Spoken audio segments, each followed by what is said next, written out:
गीता में अर्जुन को स्वयं भगवान कह रहे हैं कि उस परमेश्वर की शरण में जा, उसके लिए उन संतों के पास जा जो तत्वदर्शी हो। इसी प्रकार हजरत मोहम्मद को उनका अल्लाह कह रहा है कि कोई और पूर्ण परमात्मा है। उसको पाने के लिए उन तत्वदर्शी संत की तलाश कर। वो प्रभु कौन है, ये जानने के लिए कृपया अवश्य सुनिए जगत गुरु तत्वदर्शी संत रामपाल जी महाराज के अमृत वचन।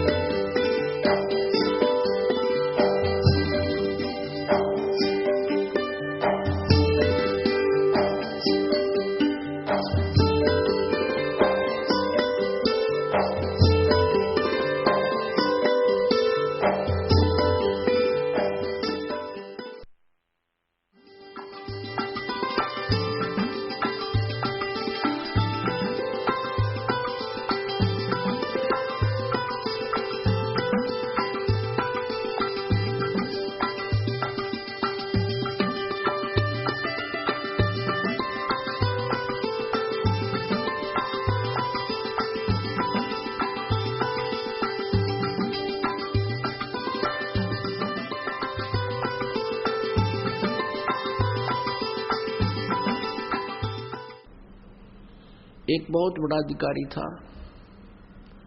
उसने अपनी लड़की का विवाह किया अपनी रिटायरमेंट से 6 महीने पहले, और उसको पता था कि मैं आमंत्रित करूंगा अपने अंडर जितने भी अन्य अधिकारी हैं, वो आएंगे। कोई 1 लाख लेकर आऊंगा, कोई 50,000, कोई 10,000 दिखा दिखा के देगा। और ऐसा ही किया। फिर वो रिटायर हो गया। उस समय 3-4 लाख रुपये बेटी के ब्याह पर लगाए। ये सन 1988 की बात है, 89 की। उसमें 3-4 लाख तो आज के 30-40 लाख समझो। अब लड़की का विवाह कर दिया, 3-4 लाख रुपए लगाए, और कर्मचारी अधिकारी कोई 2,000, कोई 10,000, कन्यादान को 20,000, कोई 50,000। और फिर क्या हुआ, उस विवाह के 6 महीने के बाद उसको तलाक दे दिया उसके पति ने। अब उस झटके में उसने पता था इब्तया 4 लाख में लड़की ब्याही है, और दोबारा ब्याहूंगा तो 8 लाख लगेंगे, हार्ट अटैक होगा, मर गया। अरीब के बनेगा, अब गधा बनेगा वो। और जिससे ले रखे थे उसका लठ मारेंगे, ढोएगा। परमात्मा के विधान से जब हम परिचित हो जाएंगे, हमने विष दिखाई देगा ये किसी से पैसा लेना, तो पुण्यात्मा इस प्रकार से ये स्थिति बदलेगी। तो पहले जो ये व्यवस्था थी, उस समय कोई भी लड़की का जन्म नहीं चाहता था। विवाह होते ही ये सोचा करता भगवान संतान हो और पुत्र हो। अब वो चाह रहा था कि पुत्र हो, लेकिन पुत्री का को जन्म हुआ। फिर दूसरी बार देखा, हे भगवान अब के तो दया करे परमात्मा, पुत्र हो, और वह भी पुत्री होगी। अब तीसरी बार जब गर्भ रहा, उसकी पत्नी को, परिवार को भी यही आशा हुई कि हे भगवान पुत्र हो, और वो भी पुत्री होगी,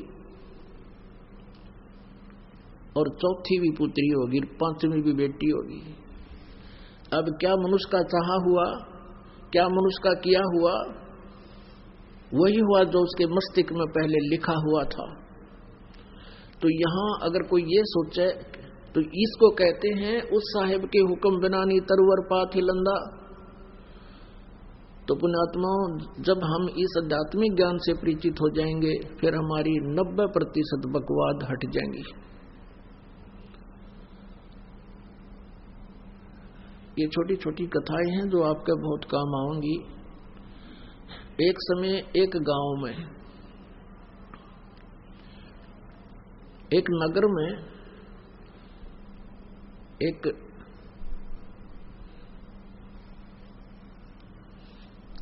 सेठ रहता था, और उसने अपने गुरुजी से जो ज्ञान प्राप्त किया था, उससे ये पता लग गया था कि भाई अब ये व्यवसायिक जो लोग होते हैं, ये इन्हें देखा करें कि अभी कहाँ मुझे लाभ होगा। इन मोक्ष से कोई लेना देना नहीं होता। तो उसने ये पता पूछ लिया अपने गुरुजी से जब सत्संग कर रहे थे, फिर बाद में पूछा कि गुरुजी यूं कहती हैं कि जैसे इस जन्म में किसी ने किसी से पैसा ले लिया और वो नहीं दे सका, तो अगले जन्म में वो 1000 गुना करके वापस देना पड़ेगा। कहा बेटा ऐसा ही होता है। तो उस लाला जी ने क्या किया, अपना बोर्ड लगा दिया दुकान के आगे कि अभी कर्ज ले जाओ, जिसने कर्जा चाहिए, किसी ने लोन चाहिए ले सकता है, लेकिन अगले जन्म में लूंगा, इस जन्म में लूं को ना। अब ये जो पैसे के पुजारी होते हैं, ये इसे इतनी गिरजैन की वृत्ति बताते हैं। एक लाला जी मर गया, यम के दूत पकड़ के ले गए, तो उससे पूछने लगे भाई तेरे को पहले स्वर्ग में भेजा या नरक में, क्योंकि तेरे इतने पुण्य इतने पाप। नो बोला दोनों के बीच में बिठा दे, नो उनके भी आओगे गा कर, नरक वाले भी आओगे, दोनों के बीच में बिठा दो मैंने। यानी वहां भी अपने बिजनेस पॉइंट व्यू से ही सोचा उसने। तो इसी दृष्टिकोण से उस लाला जी ने अपने गेट पर ये बोर्ड लगा रखा था कि अभी इस जन्म जो कोई लोन लेगा तो अगले जन्म में लूंगा उससे। 2 ठग थे, उन्होंने वो बोर्ड पढ़ लिया, वो चले थे चोरी चारी करने, उन्होंने बोर्ड पढ़ लिया। दोनों बतलाए रही साहब मूर्ख, हमने तो पहली बार देखा, मेंटल तो नहीं है। अब उससे बात करी भाई लाला जी हमने 200 रुपये कर्ज दे दे। बोले ले ले भाई। वो पक्का करे थे, वो कहने लगे भाई देखा हम तो जल्दी देवांगे, व्यवहार के पक्के आदमी हैं। वो कहने लगा ना भाई मैं तो अगले जन्म में लूंगा। अब उन्होंने फिर पक्का करे करना भाई हम तो 6 महीने के भीतर तेरे वापस दे देंगे ब्याज रुपया। वो बोला ये ब्याज लूंगा और अगले जन्म में लूंगा, ना तो जाओ तुम। तो उन्होंने सोचा अच्छा भाई ले अगले जन्म में ले, उन तो ठगना था ही वो। उन दोनों ने अपने 200 रुपये या जैसा भी 100 या 500 लिए और दरे गठड़ी में चल पड़े। आगे वो चलते जा रहे थे, एक गांव के बाहर एक तेली का घर था। पहले तेली होते थे, कोल्लू चला करते थे बैल से, और उसमें सरसों पीड़ा करते थे और तेल बनाते थे। उस तेली के आंगन में कोल्लू लग रहा था, एक बैल तो चल रहा था, कोल्लू चला रहा था, एक वहां खड़ा था पेड़ से बांध रखा था। तेली किसी कामवश गांव में गा हुआ था, वो दोनों वहां रुक गए, जलपान कर ले, पानी पी लेते हैं। उन्होंने पानी पिया तो दोनों बैल बतलावे थे, आपस में बातें कर रही थी। अब जो बैल चल रहा था उसमें कोल्लू में उसने पूछा जो बैल खड़ा था कि भी तेरा कितना लेन देन इस तेली के साथ बचा है। अब वो खड़ा बैल कह रहा कि अभी कल जो है ना एक व्यक्ति आएगा और मुझे इससे मोल ले जाएगा 200 या 400 रुपए में। वो उस तेली का वो इतने पैसे मांगता है, और वो जो मुझे लेने आएगा वो मेरे 1200 रुपए मांगता है। उसके सारा हिसाब किताब लाकर 1200 रुपए ब्याज बूझ के हो रहे हैं। और वो फिर क्या होगा, मुझे यहां से ले जाएगा। आगे एक राजा ने हाथियों का युद्ध करवा रखा होगा आपस में भिड़ंत, और उसमें इनाम रखा होगा 12 रुपए का रखा हुआ है। मुझे वो ले जाएंगे, उनका वो तमाशा देखने लग जाएंगे हाथियों के झगड़े लड़ाई को, और मैं उस हाथी को हरा दूंगा जिसने सबको पराजित कर दिया होगा, और फिर मुझे 1200 रुपए का इनाम मिलेगा मेरे उस मालिक को जो यहाँ से ले जाएगा।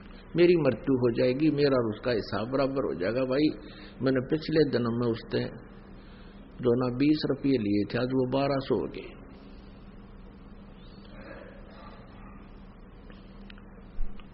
तो उसने फिर पूछा कि भाई कोल्लू को चला रहा था, उससे पूछा कि तेरा क्या हिसाब किताब है तेली का और तेरा? उसने कहा भी मेरा और इसका हिसाब पूरा होने वाला है और मैं ये घंटे 2 घंटे में मर जाऊंगा। इतने में वो तेली आ गया और उनका कलेजा हिल गया। अकड़े तेरा गजब हो गया, बैल बोले और बैल बोले है तो बस साची ये पाओगी, ये तो अनहोनी है, भगवान ने बुला रहा है इन्हें। तो उनने सोचा भी आज रुकना पड़ेगा यहाँ और कल देखेंगे यू मरेगा किस टाइम यू बैल और वो किस टाइम ग्राहक आएगा। तेली आ गया, उनसे पूछा भाई कौन हो, कहाँ से आई हो? उन्होंने बता दिया ऐसे हम जा रहे थे, रास्ते में पानी पीने लग गए। और वो तेली बोला भी कोई बात ना, अब देर हो गई है, शाम रुक जाओ, सुबह जाइए का। अच्छा भाई, वो तो रुकना ही चाह थे। 2 घंटे के बाद वो बैल जो चल रहा था उसकी मृत्यु होगी, जो कोल्लू चला रहा था। अब उन दोनों का दिल धड़क धड़क करने लगा, रहे या तो सच्ची हुई भाई। उधर से अगले दिन सुबह एक व्यक्ति आया और उस तेली से कहने लगा भाई कोई बैल बता मुझे, या तेरे पास होता है बैल दे। अब तेली का ये डर हो गया कि भाई चलता चलता बैल मर गया, कोई बीमारी आ गई पशुओं में और इसने बेच दे जल्दी, तो दूसरे को भी और लाऊंगा कोई। उसने उसके 500 400 100 200 जिसे रुपये मांगे और उसने दे दिए। वो दोनों जने अपनी पोटली कटक बांध गए, उस बैल लेकर गया था उसके साथ साथ चल पड़े। ये और देखेंगे वहां पर ये बताए थे इन्होंने कि बैल हाथी को हराएगा। वहां क्या हुआ कि वो जाके खड़े हो गए, दंगल लगा हुआ था, हाथी आपस में कुश्ती कर रहे थे। एक हाथी सबको पराजित करता हुआ चल रहा था और लास्ट में वो अकेला खड़ा हो गया कि और लाओ वे जिसका कोई हाथी हो, गुड़ाओ इसके साथ, ये केसरी हो गया। वो जाकर खड़े होकर तमाशा देखने लग गया। बैल पकड़ रखा था रस्सा हाथ में, वो बैल हाथ से रस्सा छुटा कर हाथी की तरफ भाग लिया। लंबे लंबे सींग थे पहने पहने। हाथी ने उसका सूंड मारा, वो सूंड लग गया, सींग फंस गया सूंड में और हाथी मारा किल की चंगाड़ बाज गया। हाथी का सूंड में दर्द बहुत होया करे। हाथी किल की मारा, रो और लीद कर, उसने सोची मेरा ने किया गया सिंगाड़ा, हाथी भाग गया। तो वो विजयी हो गया बैल। 1200 रुपये राजा ने इनाम दे दिया। वो 1200 रुपये उनके पास आए उस बैल वाले के पास, उसी समय बैल की मृत्यु हो गई। अब वो दोनों जने उनके पैरों तले की जमीन खिसकन लगी, क्या तो बूंदी बनेगी, बैल बनना पड़ेगा इस लाला जी का जिसके पैसे ले आए हम। वो दोनों वापस आ गए। अगले दिन 9 के 9 दोनों ने पैसे रख दिए। सेठ जी अपने पैसे पकड़े, ये मारा पर नहीं उठा ही पे। लाला जी ने ठाकर बाहर गली में फेंक दिए। अकमार मेरे लेखक कितने ले जाओ, हम ना मैं ना लू, अगले दिन में लूंगा।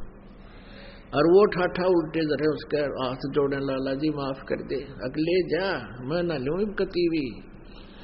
वो बाहर फेंक गए। उन्हें सोची बड़ा साका होया भाई। अब वो उठाकर उसने वैसे तो गेरे क्यों कर, क्योंकि देना पड़े, वो तो बहुत सुरक्षित रखने पड़े उनको, कदे को छीन भी ना ले जा, थारे बचाव रखे। तो उसने सोचा भी साधु संतों के पास इसका कोई समाधान होता है। एक संत कहीं बैठा था, वहां पहुंच गए और कहने लगे महाराज जी हम एक कसूते संकट में फंस गए, कोई समाधान बताओ। सारी कहानी बता दी। अब वो संत बोला भाई एक काम करो, इसका कोई धर्म पुण्य में ला दो उस लाला जी के नाम पे। तुम यूं करो, एक धर्मशाला बनवा दो मेन रास्ते पे और एक कुआं बनवा दो, उस पर लिखवा दो लाला जी उस सेठ का नाम कि उसके नाम की धर्मशाला। और तुम यूं करियो, उसमें किसी को रुकने मत देना और ना उस कुएं में पानी किसी को पीने देना। बोला जी फिर क्या होगा? फिर तुम बताओगे क्या होगा, और जो मैं कहूं इतना कर दो। अब वो ने सोचा भी महात्मा ने जो कहा है तो बात फिर ये जाना आगे क्या होगा। उन्होंने एक मेन रास्ते पर जो स्टेशन से उतरकर गांव को आता था, स्टेशन से उतर करके जो यात्री आते थे उस नगर के स्टेशन 2-3 किलोमीटर की दूरी पर था नगर से, उसके बीच में बनवा दिया। उसके मतलब 2-2.5 किलोमीटर था तो 1.25 किलोमीटर दूरी पर बना दिया, और वो कुआं बना दिया, एक धर्मशाला बना दी, लिख दिया लाला जी का नाम जिस पर उन्होंने लोन लिया था, उधार ली थी। अब वहां यात्री आवे और पानी पीने या थोड़ी देर विश्राम करने के लिए धर्मशाला की तरफ जाऊं, वो दोनों लकड़े लठ लेकर खबरदार दे यहाँ आगे होता है, चलो यहां से। तो वो कहने लगे भाई क्यों, तुमने धर्मशाला बनवा रखी, कुआं बनवा रखा, तो रुकने क्यों नहीं देते, जल क्यों नहीं पीने देते? हकीम लाला जी ने पूछ लो भाई, इसने मना कर रखा है कि यहाँ हम दोनों नौकर छोड़ रखे हैं और कह रखा है ना इसमें किसी को रुकने देना, ना इसमें पानी पीने देना किसी को। इमाम आदमी ने बोले बड़ा मूर्ख आदमी, इतना पैसा ला दिया और फिर किसी को यहाँ टिकने भी नहीं देते आयो, ये कैसा लाला जी हुआ, सब गाड़ी देते जाओ। एक दिन उसका समधी आ गया,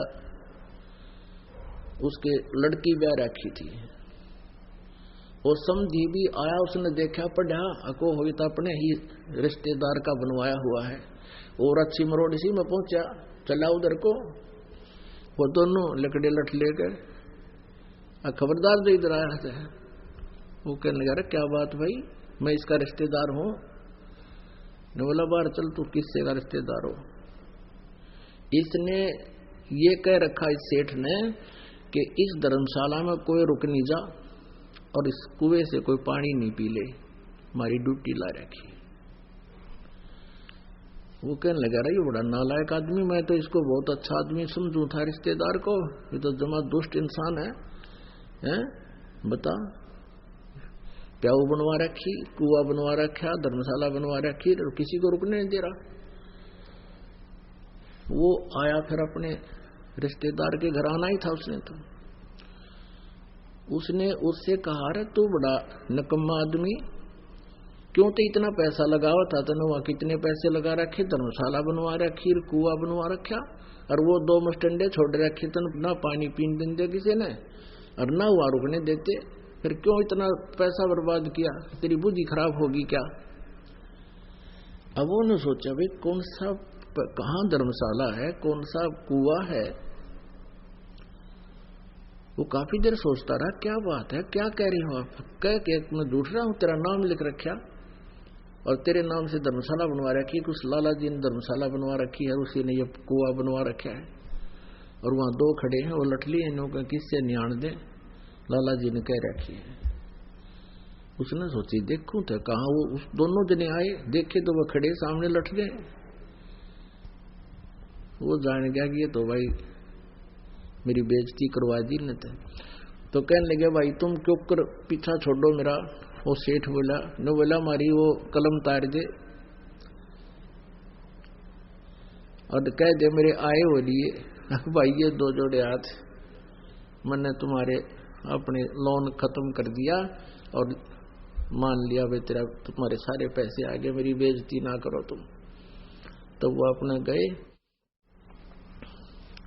और फिर मजदूरी करके अपना गुजारा किया, साधु संतों से उपदेश लिया, भक्ति की, कल्याण करवाया। तो पुण्यात्माओं ये सत्कर मान लेना, भले ही आपको एक दंत कथा लगे लेकिन ये आपके हृदय में उतर जानी चाहिए। आज क्या हालत है जीव की।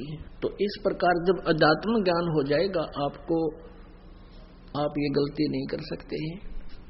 ये दास देख रहा है, पहले शराब पिया करते थे, ताश खेला करते थे, दुनिया में लूटा करते थे, 2 के 20 बनाया करते थे, चाहे कोई दूध बेचता था या कोई दुकानदार था, और दूनी बिरान मट्टी हो रही थी उनकी।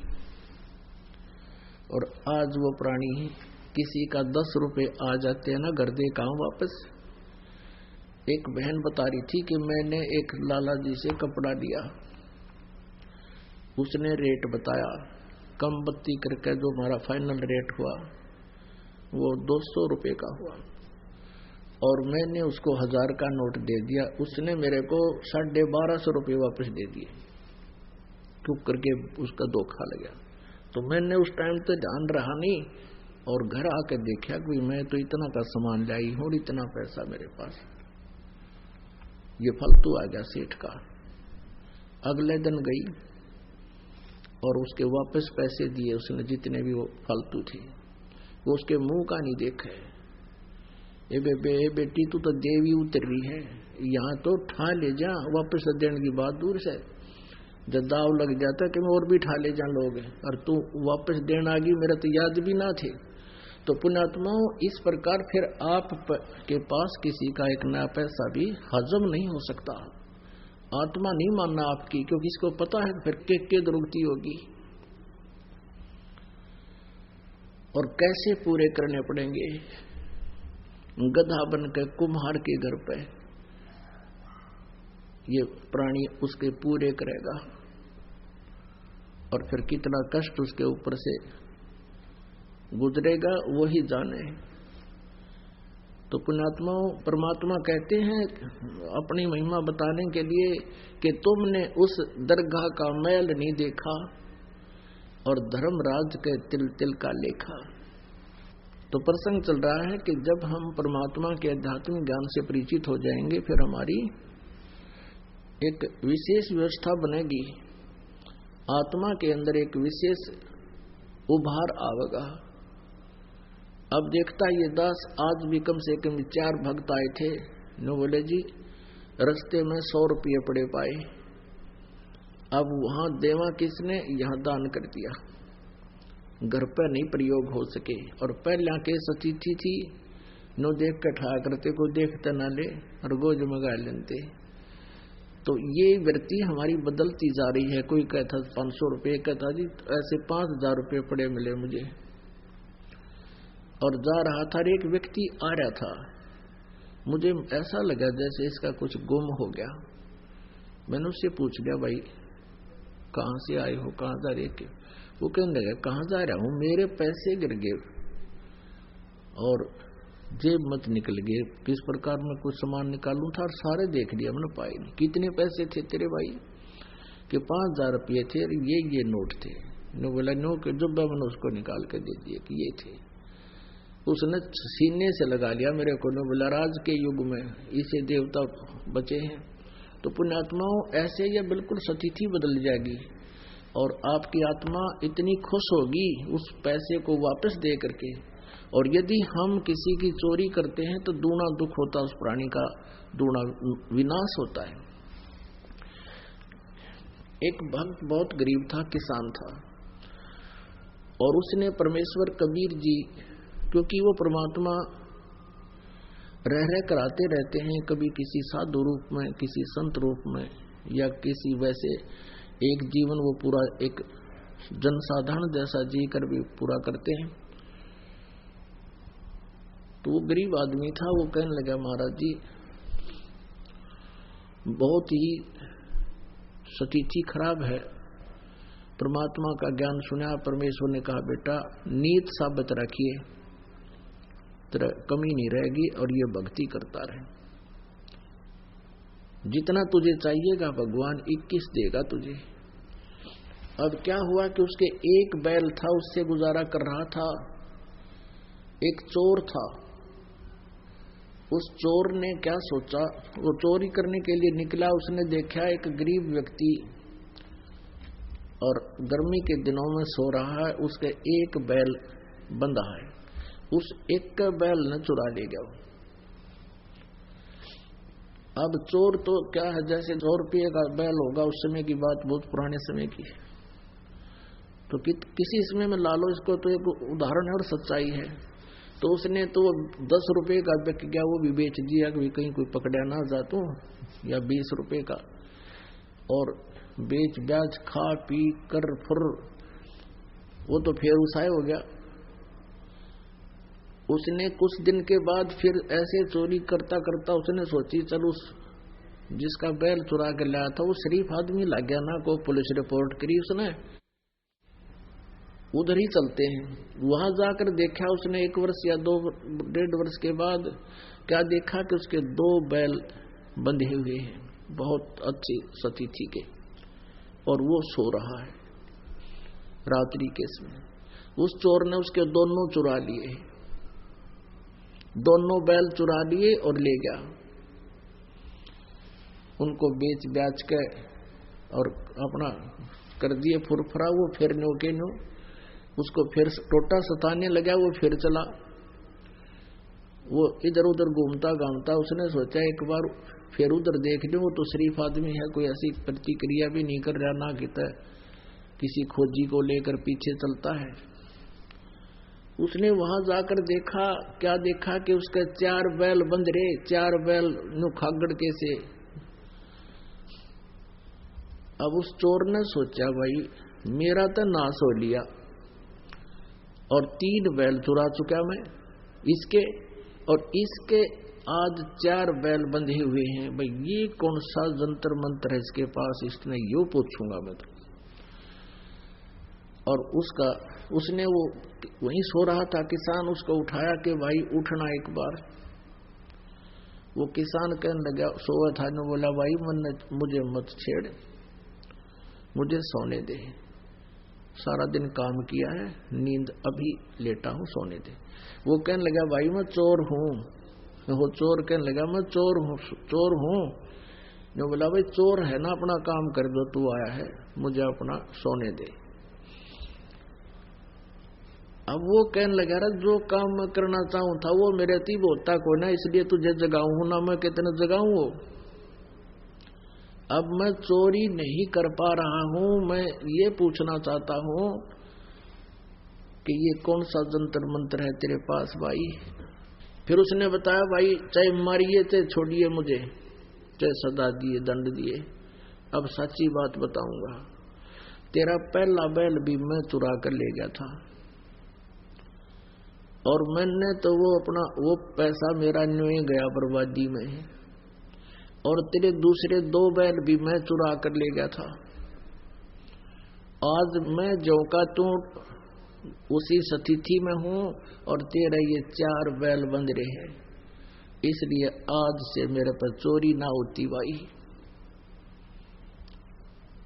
अब मैं चोरी करने की स्थिति में नहीं रहा, मेरा हाथ कांप है, सारा शरीर कांप रहा है कि ये देख तेरा तो नाश हो जाना चाहिए था, तेरे पास तो कुछ था ही नहीं उस दिन, तू बहुत गरीब था, तेरे मकान भी सुथरा बना लिया।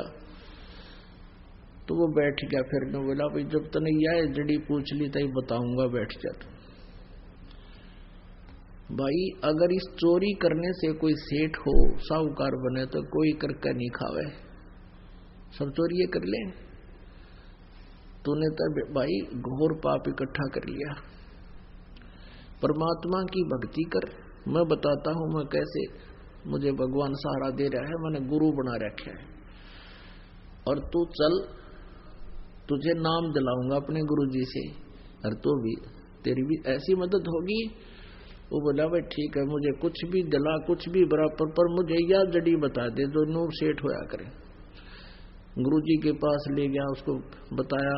फिर उसने अपनी सारी कहानी बताई कि महाराज जी मैं कति घना ढेर आदमी हूँ, नीच व्यक्ति हूँ, और मैंने इसके 3 बैल चुराए, आज मेरे पास एक भी नहीं और पैसा भी खाने को नहीं, बालक भी भूखे बैठे हैं और आपके चेले के ठाठ हो रहे हैं। मैं यो जंतर पूछन आया हूँ। परमात्मा बोले ले भाई यो जंतर तू भी ले ले, नाम ले, भक्ति कर, और बेटा तुम भी ऐसे सुखी हो जाएगा। पर आज के बाद चोरी ना करिए। नो कान पकड़ लिए, अगर नहीं गुरुदेव सुपने में भी नहीं करूंगा, और भी करता होगा मेरे मित्रानों ने भी समझाऊंगा भाई यो काम करने का कोई नहीं। फिर वो देखो पुण्यात्माओं कहाँ तक नो पता लग जाए यो चोर है, उसकी देही तोड़ दे आदमी उठता है, और 20 साल और बुलाओ बाजी हो रहा है, चोर ठह गया। और उसने न्यो भी ना पता लागने दिया, पड़ोसियां थे कि ये चोर था, मेरे बैल खरीद के चोरी करके ले गया था। तो पुण्यात्माओं परमात्मा पर विश्वास जब हो जाएगा आप पे, आपकी एकदम नेचर बदल जाएगा आपका। उसने मित्र समझ लिया उसको कि चोखा भगवान का नाम ले लिया, इसके बच्चों का कल्याण होगा, इसका होगा। मेरा क्या बिगाड़ दिया इसने, अपने कर्म फोड़ दिए। उसको घर पे लाया, फिर वापस न बोला रोटी खा और रुक रात में, और कल ये बैल ले जा, तू एक और दूंगा तेरे को, और अपनी कमाई कर और भाई अपने बच्चे पाल ले। अब वो एक बैल ले गया चोर, अब उसने अपनी गलती मान ली, प्रायश्चित कर लिया, अपनी लगा खेती करने।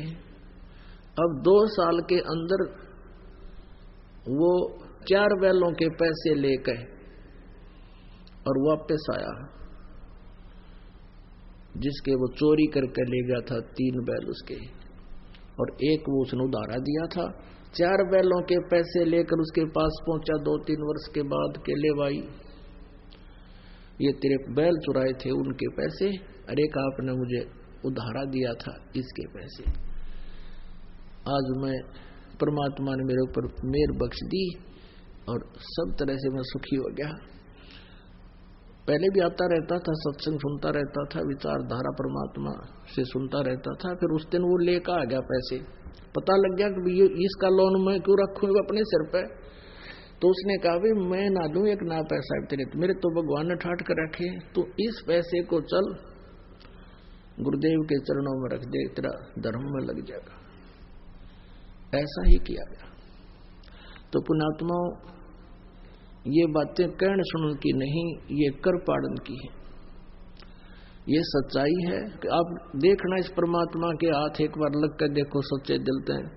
और फिर आज तो आप लूटते हो दुनिया को, कोई रिश्वत लेता है, कोई मिलावट करता है, दोनों दुखी हो रहे हो, इधर से नुकसान हो रहा है, उधर से आप अपनी नेचर खराब करके भाव बिगाड़ करके चोरी रिश्वत लेते हो, और फिर आपके आत्मा में कैसी शांति होगी। एक तो ऐसा माहौल बदल जाएगा कि विष दिखाई देगा आपको। उसके विषय में परमात्मा बताते हैं, जब तुझे ज्ञान हो जाएगा, जैसे किरका जहर का रंग होरी हो, कहो कौन तिस खाव राम रंग होरी हो। ओए होए, जब आपको ये पता चल जाएगा कि एक कण पड़ा है विष का, ये विष का कण है, आपको पक्का पता है कि विष है, कहते उस कण को भी कौन जीव पर धरे, ऐसा मूर्ख कौन है। जैसे किरका जहर का रंग होरी हो, कहो कौन तिस खाव राम रंग होरी हो। कि फिर आपके घर में एक न्यारी खुशी होगी, आपकी आत्मा में न्यारी खुशी होगी। और ये एक दूसरे से लूटना, खसोटना, बुरी नजर रखना, बुरा कर्म करना, ये एक विष दिखाई देगा। फिर उस विष को जब आपको पता चल गया ये विष है, फिर खा के दिखाइए उसको। अब तो हम अनजान पड़े में ये जुल्म कर रहे हैं, और फिर उसका दंड भी हम भोग रहे हैं। पुण्यात्माओं, सबसे पहले हमने परमात्मा को पहचानना होगा, और जो समर्थ परमेश्वर है वही हमें ये सुख दे सकता है। हमारे भाग्य से भी अलग, किस्मत में ना होगा तो भी आपको देगा। और आपने पहले इस परमात्मा की शरण में आने से पहले चाहे कितनी ही गलतियां कर दी हों, क्योंकि वो आपकी अनजानपने में की गई गलतियां हैं, अज्ञानता से की हुई गलतियां हैं, और काल प्रेरणा से की हुई गलतियां हैं। वो परमात्मा खूब समझते हैं कि इस जीव के बस का नहीं, ये काल ने इसको इतना भ्रमित कर दिया कि ये कुछ भी कर सकता है। और फिर ये ऐसा विधान बना के छोड़ दिया कि जैसे कर्म करेगा वैसा ही फल मिलेगा। बुरे करेगा तो उसका अलग डिपॉजिट, शुभ करेगा तो उसका अलग डिपॉजिट। और इस लोक में शुभ करने के लिए तो बहुत प्रयत्न, अशुभ करने की जरूरत नहीं आप पे होंगे। जैसे पृथ्वी ऊपर पग जो धारे, करोड़ जीव एक दिन में मारे। जो चौका तुम देवो नेता, सत्य ब्राह्मण की है हत्या। अब जैसे डेली पोचा मारते हैं,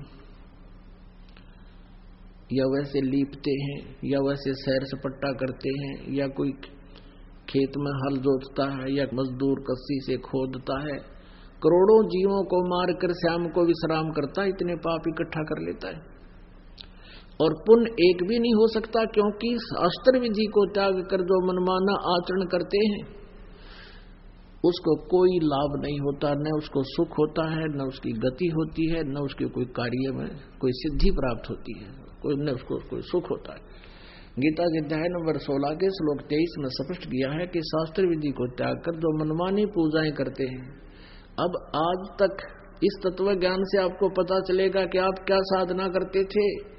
मनमाना आचरण करते थे, मनमानी पूजाएं करते थे जो आपको कुछ भी लाभ देने वाली नहीं थी।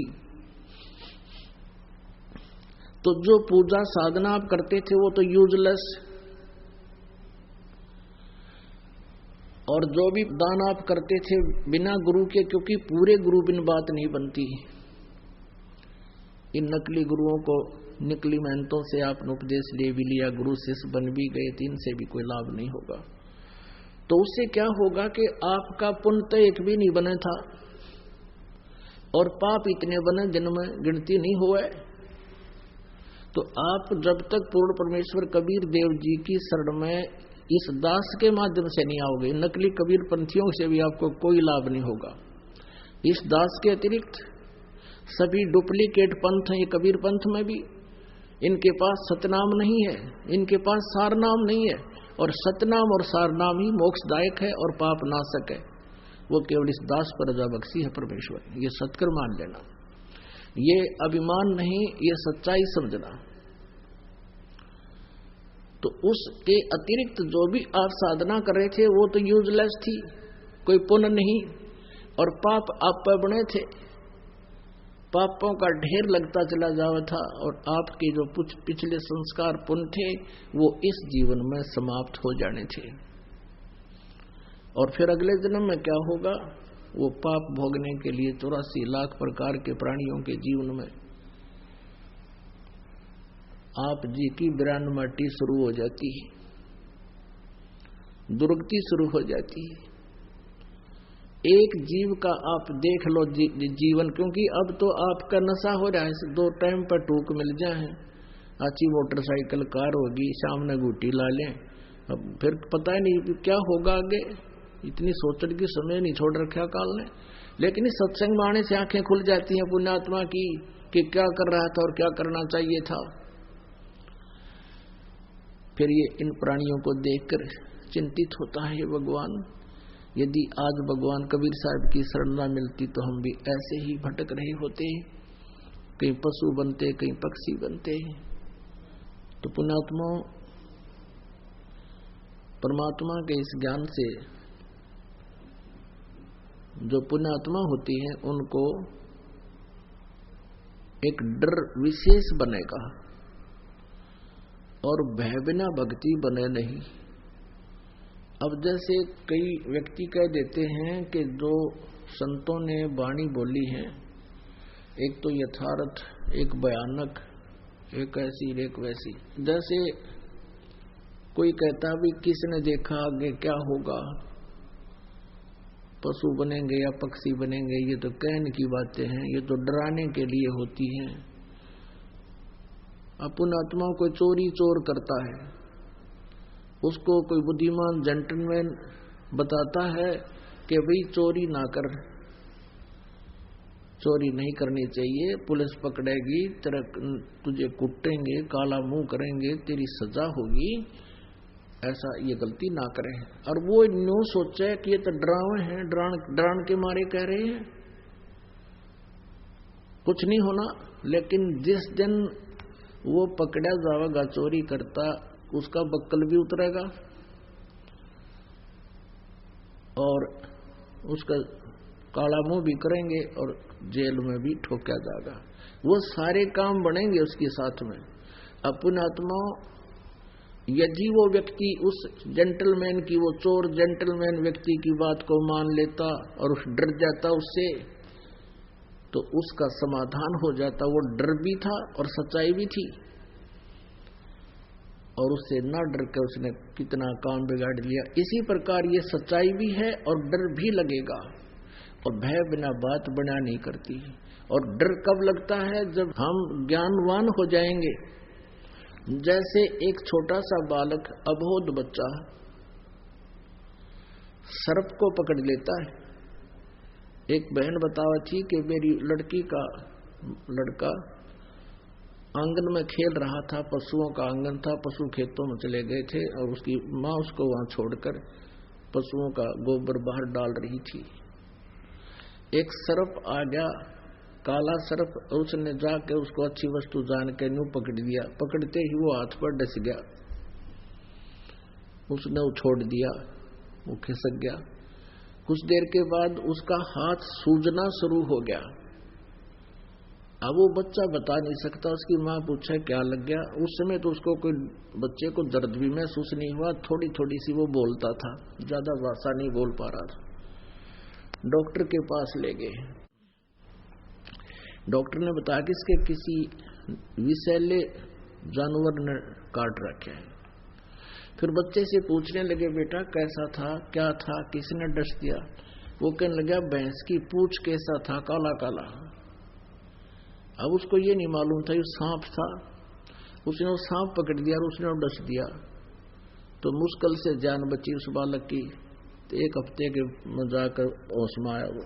तो कहने का भाव ये है कि जब वो बच्चा सियाना हो जाएगा, बड़ा हो जाता है, तो सर्प को इतनी दूर से देखकर भाग लेगा और लोगों को भी कहेगा सर्प आ गया, सर्प आ गया, भाग लो, सांप आ गया। तो पुण्यात्मा, इसी प्रकार आप जी अबोध बालक हो, जो गलतियों पर गलती कर रहे हो, इसका बहुत दुष्परिणाम भोगना पड़ेगा। और आपको इस तत्व ज्ञान से ये ज्ञान हो जाएगा, आपकी बुद्धि इतनी उठ जाएगी, आपको वो विष दिखाई देगा, वो सर्प दिखाई देगा जो कर्म आज कोई कर रहा है, चोरी, जारी, रिश्वत का या दहेज आदि लेकर के अपने कर्म बिगाड़े हैं। ये नहीं होगा, फिर आपसे हो ही नहीं सकता, और इसकी आवश्यकता कतई नहीं।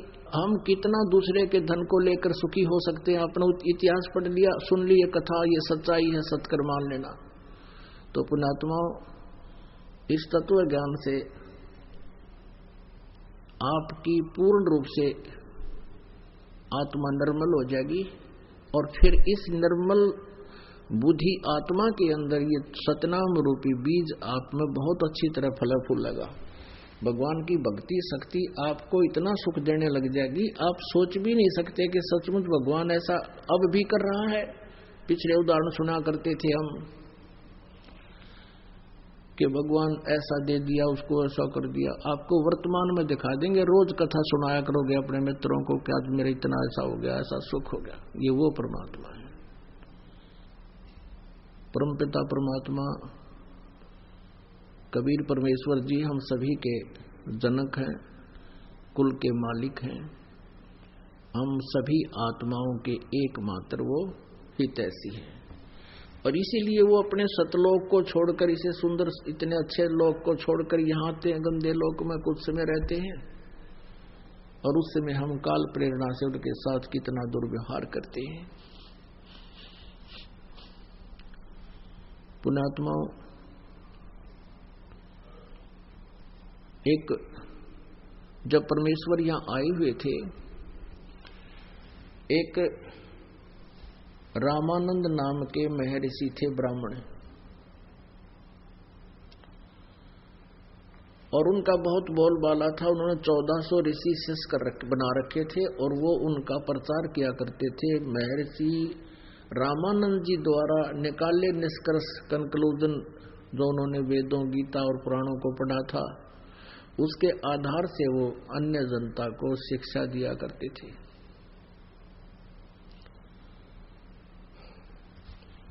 एक दिन परमेश्वर कबीर जी जब 5 वर्ष के हो गए थे, उन्होंने एक उस ऋषि को, विवेकानंद नाम था उसका, जो रामानंद जी के शिष्य थे, उसका सत्संग सुना। वो वैष्णु साधु थे, विष्णु जी की महिमा सुनाते थे, विष्णु जी को सर्वेश्वर बताया करते थे, श्री कृष्ण जी को परम शक्ति बताते थे। परमात्मा ने प्रसन्न किया उस विवेकानंद से कि महर्षि जी मैं आपसे एक प्रश्न करना चाहता हूं। आप जी कह रहे हो कि भगवान विष्णु जी का कहीं जन्म नहीं हुआ, ये सर्वेश्वर हैं, महेश्वर हैं, मृत्युंजय हैं, कालज्ञ हैं, इनके कोई माता पिता नहीं है। परमेश्वर ने कहा कि मैंने शिव पुराण में कथा सुनी थी, एक ब्राह्मण तय रुद्र संहिता के अंदर स्पष्ट लिखा हुआ है 5वें, 6ठे, 7वें, 8वें अध्याय में कि सदा शिव रूपी काल रूपी ब्रह्म से और दुर्गा इस शक्ति से, दोनों के संयोग से विष्णु की उत्पत्ति हुई और ब्रह्मा जी की उत्पत्ति हुई और शिव की उत्पत्ति हुई। और देवी भागवत में लिखा है, ब्रह्मा विष्णु जी स्वयं कहते हैं कि हमारा तो जन्म और मृत्यु होता है, हम अविनाशी नहीं हैं। अब उसके पास वो रखी हुई थी पुस्तकें, उसने उठाकर देखी विवेकानंद ने। अब परमात्मा के दिए ज्ञान से उसको कुछ पढ़ने को मिला कि सचमुच इसमें कुछ लिखा तो है कि विष्णु जी का जन्म हुआ, ब्रह्मा जी का जन्म भी इन्हीं से हुआ। लेकिन पुण्यात्माओं, जब तक परमात्मा की कृपा नहीं होती यह बात आंखों देखकर भी विश्वास नहीं होता। क्योंकि विवेकानंद और हम सभी ने पहले कुछ भी नहीं सुन रखा था, अपने सदग्रंथों का कोई ज्ञान नहीं था, और लोक वेद इतना सुन रखा होता है कि आंखों देखकर भी सदग्रंथों को विश्वास नहीं करते। इसमें जो लिखा है यह सच्चाई है, हम उस लोक वेद पर दृढ़ रहते हैं। ऐसी ही स्थिति विवेकानंद की होगी, आंखों देखकर भी नहीं माना। दूसरा कारण ये था, उसको पता था कि संस्कृत मेरे सिवा यहाँ कोई नहीं जानता जितने श्रोता हैं। कह दिया कि झूठा है, ये झूठ बोलता है, ऐसा कुछ नहीं है।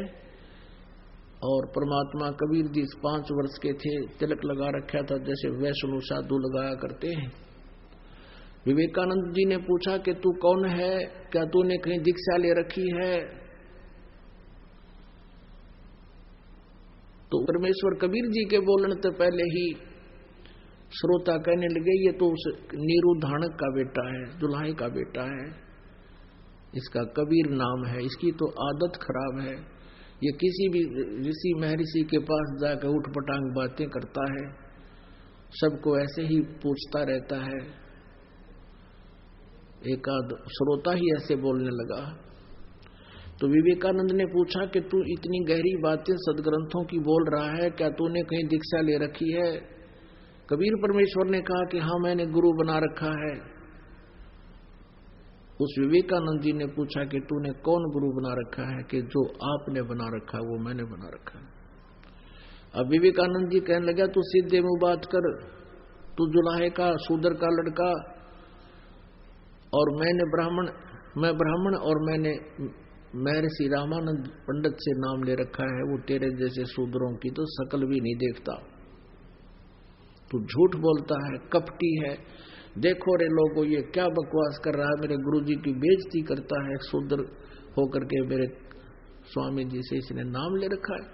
कल देखना इसकी वहां श्यामत आएगी, तुम सभी आना और गुरुजी के सामने हैं इसको लाएंगे, बुलाएंगे, और तुम देखना ये कितना झूठा है, इसने कोई नाम नहीं ले रखा।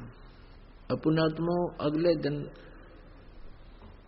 10 मस्टंडे पकड़ के ले गए कबीर परमेश्वर को, बालक को, 5 वर्ष के बच्चे को रामानंद जी के सामने जाके खड़ा कर दिया। रामानंद जी झोंपड़ी के अंदर अपनी कुटिया के अंदर बैठे थे, सामने पर्दा लगा लिया था। विशेषकर उस दिन गेट के ऊपर के आज जुलाहा कबीर को लाया जाएगा और मैं दिखाऊंगा इनको, मैंने इसको कोई उपदेश नहीं दे रखा। ऐसा ही हुआ। पर्दे के अंदर से पूछा स्वामी जी ने कि तू कौन जात है तेरी और किस पंथ से यानी संबंधित है, तेरा कौन सा पंथ है? आप देखो पुण्यात्मा, परमात्मा सामने खड़े हैं, एक 2 कौड़ी का जीव रामानंद अंदर से कैसे भगवान के साथ दुर्व्यवहार करता है और बाद में कैसे स्वीकार करता है। हमारी सबकी ऐसे बुद्धि जो है ना भ्रमित है, काल ने हमारा नशा कर रखा, मांडी पाक रहे हैं और किसी का कोई ब्योत नहीं। धरती तोलते फिरते हैं, 1 मिनट में अदरक मार जा, पड़ा पड़ा मुंह बावे, माए मक्खी निकले और बड़े मुंह में के हाथ भी ना उठे जीव का, और पता नहीं 1 मिनट में के कुकर्म करने तैयार हो जाए। तो ये अभिमान जीव का सबसे बड़ा शत्रु है। किसी को विद्या का, किसी को जाति का, किसी को पद का, किसी को धन का, ये अभिमान जीव का सबसे बड़ा शत्रु है। तो यहाँ गुरु और शिष्य की आपस में जो वार्ता होती है थोड़ी सी वो सुनाएंगे, और जो दास आपको सुनाने जा रहा है उसका भूमिका बना रहे हैं। आडा पर्दा लाए करे रामानंद बूजंत, दास गरीब कुरंग छवि ही अजर डाक कूदंत। कौन जात कुल पंथ है, कौन तुम्हारा नाम, दास गरीब आधीन गति वो बोलत है बलि जाऊं मैं। जात हमारी जगत गुरु परमेश्वर है पंथ, दास गरीब लिखत पड़े मेरा नाम निरंजन कंत। अब यहाँ पर आदरणीय गरीबदास साहिब जी परम पूज्य परमेश्वर कबीर जी की महिमा आंखों देखी अपने उनके द्वारा प्राप्त उस तत्व ज्ञान से में ही लिख रहे हैं, उन परमेश्वर के द्वारा प्राप्त उस दिव्य दृष्टि से देख कर लिख रहे हैं। जैसे तुलसीदास जी ने लाखों वर्ष पहले की घटना रामायण और कलयुग के अंदर ज्यों की तो अपनी सिंपल लैंग्वेज में यथार्थ चित्रित कर दी थी, लिख दी थी। इसी प्रकार गरीबदास जी ने परमेश्वर कबीर जी की, परम पूज्य कबीर जी की वो यथार्थ घटना लीला अपनी अमृतवाणी में बोली। कैसे कैसे वार्ता हुई थी उनकी, तो गरीबदास जी अपनी तरफ से बता रहे हैं क्या, इसलिए यहाँ गरीबदास शब्द आ रहा कबीर जी के स्थान पर। कबीर परमेश्वर क्या बोले, रामानंद जी ने पूछा कौन तुम्हारी जाति है और क्या तुम्हारा नाम है,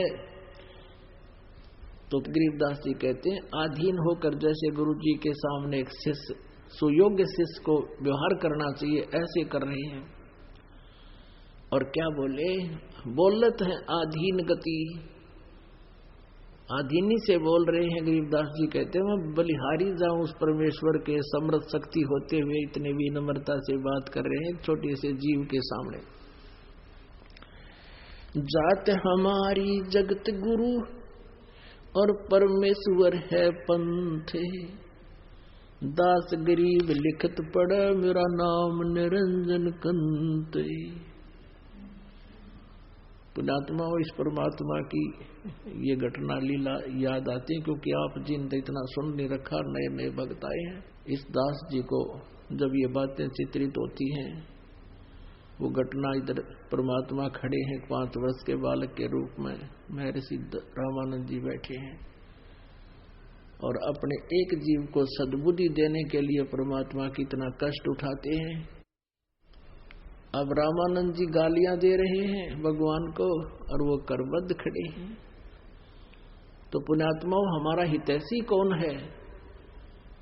एक शराबी बालक लड़का बाप ने बूंदी अच्छी कह देता है और वो बेचारा आंखों में आंसू बहाता और बैठ जाता है, और फिर भी ये सोचता है इसकी नशा उतर जाएगा तब ये ठीक बोलेगा मुझे। तो पुण्यात्माओं यही स्थिति आज हमारी है। कबीर साहब कहते हैं कबीर ये माया अटपटी सब गट आन अड़ी, और किस किस न समझाऊं या कुएं भांग पड़ी।